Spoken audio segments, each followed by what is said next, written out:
হৃদয়ে বাবা ছিল অনুপস্থিত এক উপস্থিতি। বৃত্তিছায়া এখন শুধু স্মৃতির রন্ধ্রে, যেন এক অদৃশ্য অস্তিত্ব, যার অনুপস্থিতি আমি প্রতিনিয়ত তার উপস্থিতি টের পাই। দূরদর্শিতার ভিতর থাকা এক শব্দহীন আহ্বান, যেটা আজও প্রতিধ্বনিত হয় আমার নিঃশ্বাসের বাজে বাজে।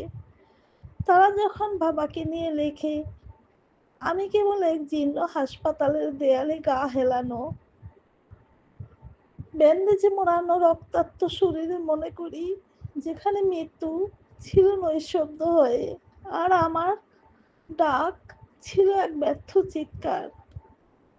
আমার বাবা কোনোদিন চলে যাননি, তিনি রয়ে গেছেন আমার প্রতিটি প্রার্থনার গোপন সুরে, আমার অব্যক্ত কান্নার পিছনে, ভোরের আলোয়, নিঃসঙ্গ বিকেলে, অন্ধকার রাতের একপাশে বসে থাকা আমার কল্পনায়।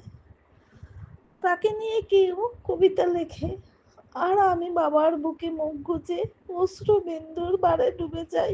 কারণ আমি জানি, একজন বাবা কখনো কেবল একটি মানুষ ছিলেন না, তিনি ছিলেন আমার দুনিয়া নামক স্বপ্নের ভিত্তিপ্রস্তর। সৈয়দ